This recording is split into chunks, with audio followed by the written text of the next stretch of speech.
it is time to say goodbye again to another game out of my own personal collection. No, I'm saying hello to the audience. But we're saying goodbye to Great Western Trail and these beautiful gentlemen on the front of the box. I know. So this feels tough. This is a tough one to give away. This cover is iconic. It is the most PlayStation 2 generated cover I've ever seen. It is. Yeah, in this world of AI art that we live in.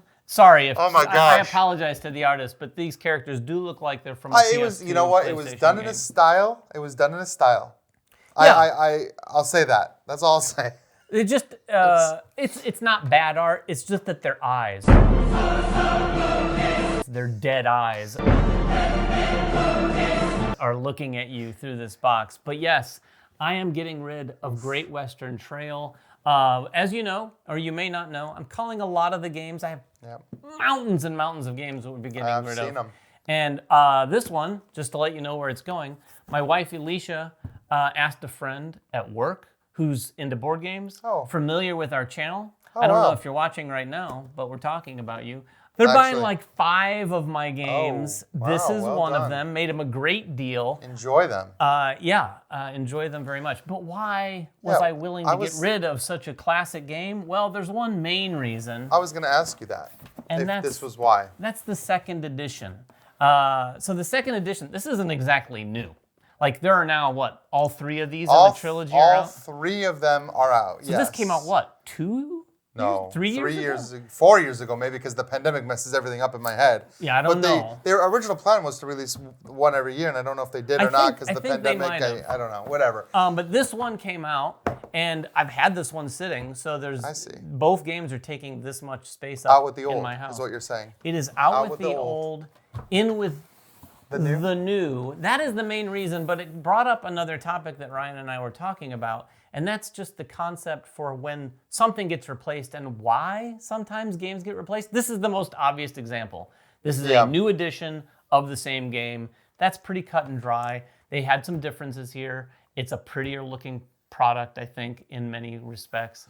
So I have that, getting rid of that one. But there are some other games we talked about in our last video when we talked about Castles of Burgundy. That was effectively replaced with the big deluxeified version. Oh yeah, I mean, that's an easy one for me. I will almost always replace my game with the deluxe version if it comes out. I did it for Grand Austria Hotel. I did it for Kanban when Kanban EV came out.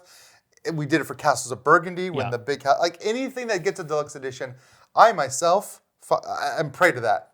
I will always get the deluxe. Now, there are definitely people that will reach out to me. I have a few friends that are watching right now. When a deluxe edition is announced, they will immediately reach out to me and say, can I buy your old one?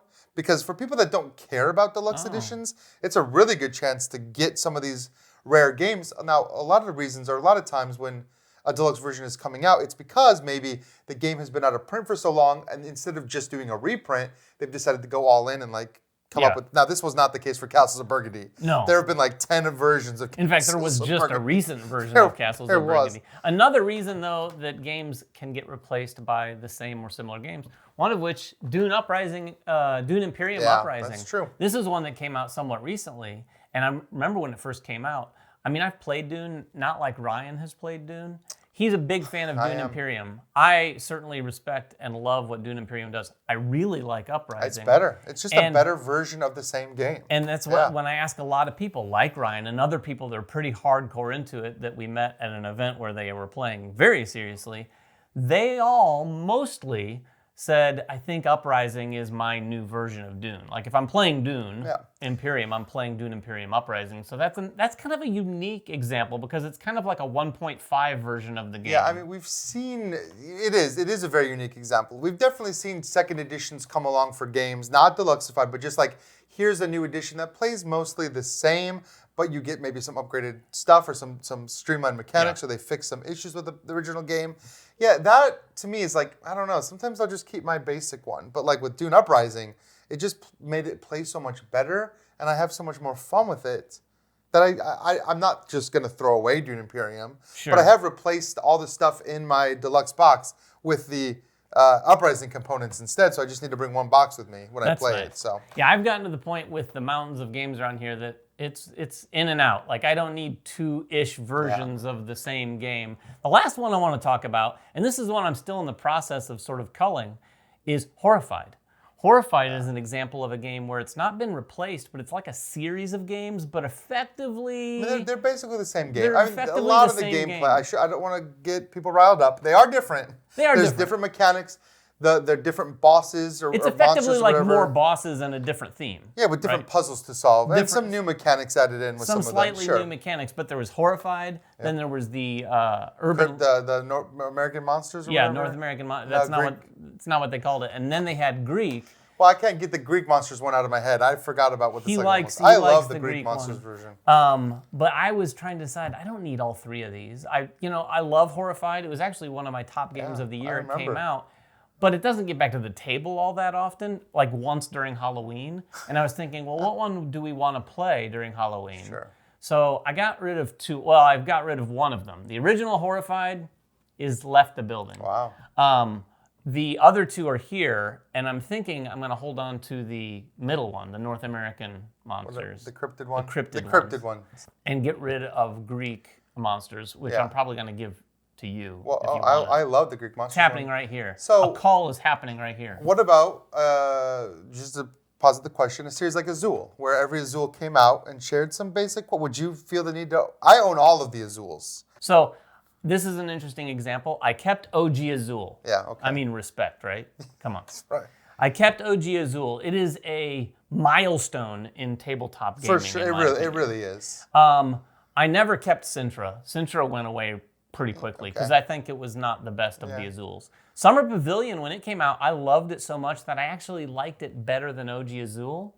But then Queen's Garden came out, and it's kind of like a whole different category. So what I've done is I've kept Queen's Garden, and I've kept OG Azul, and I've gotten rid of the middle too. That's because fair. Those 2 will give me enough of my Azul need. Yeah. I play Azul maybe 2 or 3 times a year. Yeah, well, I see a need to keep the base Azul. Here, pass that. I do have one more question. Yeah. Now that you have this, though. Give me that one, too. Oh, you can have the old one. But now that you have this, do you feel the temptation to just have all 3?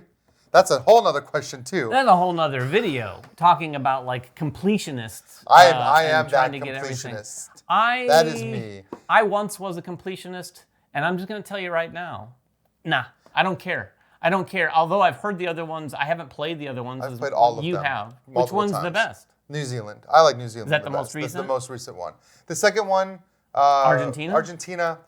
The boats were novel, but it's just a bit much. This New Zealand is great, but for me, I made the switch immediately when I saw that this one was coming out, and I will tell you why. Because I love that base game, and I didn't really see a huge need to upgrade to this one.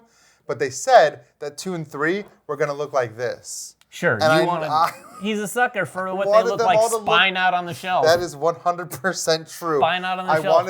I wanted that spine to match, and I'm that Publishers, guy. if you want Ryan to buy every game, all of you get together and make all your boxes so that they match up and make one giant picture. Listen, I love Queen Games.